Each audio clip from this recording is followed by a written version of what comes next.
Pregunta, sin duda, tenemos algunas precisiones sobre este contexto. Ya lo decían nuestros compañeros, hay dos momentos procedimentales en los que una persona puede estar privada de su libertad. Cuando es bajo la óptica de una medida cautelar, porque está sujeta a un juicio de naturaleza penal y dadas ciertas características se consideró que era viable imponer una medida cautelar privativa de libertad, es decir, todavía no hay sentencia. Y la otra, cuando ya está compurgando una sentencia condenatoria que trajo como consecuencia una pena privativa de libertad. En ambos casos no se pueden revolver las poblaciones, la población que está compurgando una pena en carácter de reo y la población que es persona privada de su libertad bajo una medida cautelar que típicamente es la de prisión preventiva. Bajo este orden de ideas, entendemos que los derechos de las personas privadas de su libertad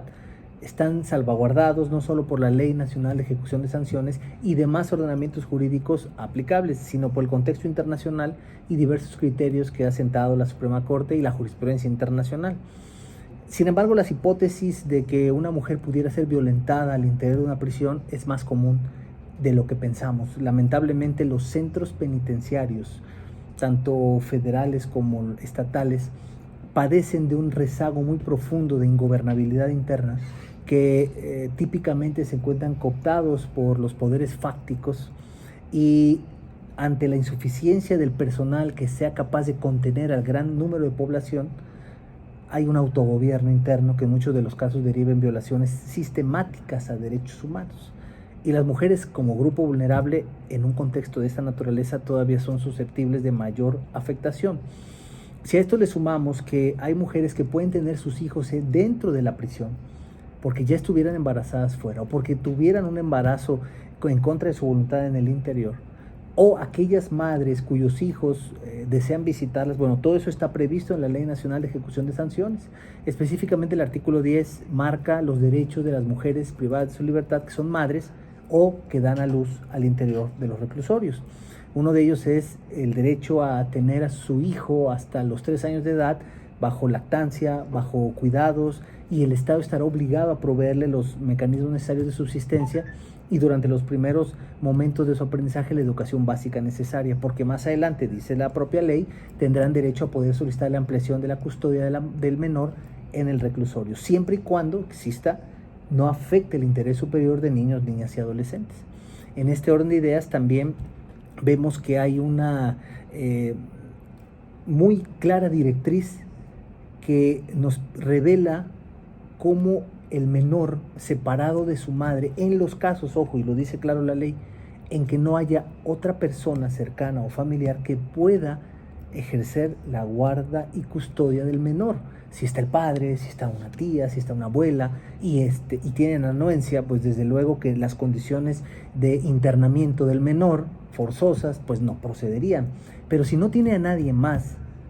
y solamente ante la imposibilidad de la madre o negativa rotunda de la madre, tendrá que ser canalizado a un sistema de asistencia social. Salvo esas excepciones, tiene derecho a preservarlo hasta los 3 años y después a solicitar una ampliación de la custodia en la medida en que no se afecte el interés superior de niños, niñas y adolescentes. Sin embargo, esto es lo que vemos en papel, el famoso deber ser, pero el ser, la realidad es que los centros penitenciarios son en realidad focos brutales de violaciones sistemáticas a derechos humanos, porque están cooptados por la delincuencia, porque hay insuficiencia de personal, porque no hay recursos para alimentar a tantos reos, porque hay una sobrepoblación, 2 o 3 personas reunidas en unas pequeñas celdas en condiciones muy deplorables. Y cuando nosotros miramos muy lejos de un sistema de reinserción social, en realidad estamos en presencia de un sistema que deteriora y vulnera más aún a las personas que están compurgando una pena privativa de libertad por vía de sentencia. Lo mismo puede pasar con las personas que están en medida cautelar. Por eso la medida cautelar de prisión preventiva oficiosa y no oficiosa, la justificada, son un vestigio que venimos arrastrando del sistema inquisitivo mixto que nunca quisimos quitar del sistema jurídico mexicano. Y ahora el discurso oficial es que si la Suprema Corte elimina la prisión preventiva oficiosa, estaría liberando delincuentes, cuando ya sabemos con claridad que una persona no puede ser catalogada como delincuente hasta en tanto no hay una sentencia firme que haya causado estado que así lo haya demostrado con las formalidades esenciales del procedimiento. Y entonces lo que no se termina de entender es por qué una persona durante un procedimiento tendría que compurgar una pena con el riesgo de que en caso de ser inocente, pues materialmente ya no le puedes regresar el tiempo que estuvo privado de su libertad. Y el discurso es que quieren liberar delincuentes. No quieren liberar delincuentes porque ni siquiera tienen ese estatus, porque todavía no hay una sentencia que así lo demuestre. Y esa presunción de inocencia se salvaguarda bajo este nuevo matiz que ya permea los medios de comunicación, esta presunción de inocencia, secrecía de los nombres, alteración de rostros para no difundir a las personas, y que después esto ya no te lo puedas quitar como un estigma que te va a perseguir por toda la vida. Entonces, tenemos muchos rezagos en el sistema penitenciario, tenemos muchos rezagos todavía en privilegiar la medida cautelar, justificada o no, pero la medida cautelar de prisión preventiva se sigue utilizando, sea justificada o sea oficiosa. La oficiosa ya del sistema jurídico mexicano está desapareciendo gracias al asunto que pierde México ante la Corte Interamericana, y desde luego ya los criterios del Poder Judicial Federal están desestimando esta medida. Sin embargo, aún queda la prisión preventiva justificada y todavía hay un uso y abuso de esta medida, cuando originalmente era la última ratio, la última razón, cuando las demás medidas no eran suficientes para garantizar la asistencia del imputado a juicio u otras hipótesis previstas.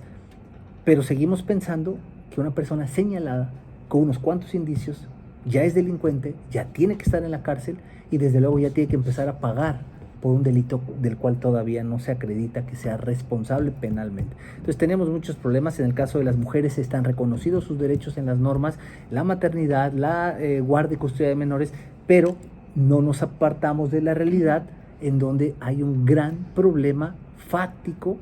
de eficacia en los centros de reinserción social y por supuesto en los centros penitenciarios y los espacios albergados para quienes tienen una medida cautelar privativa de libertad.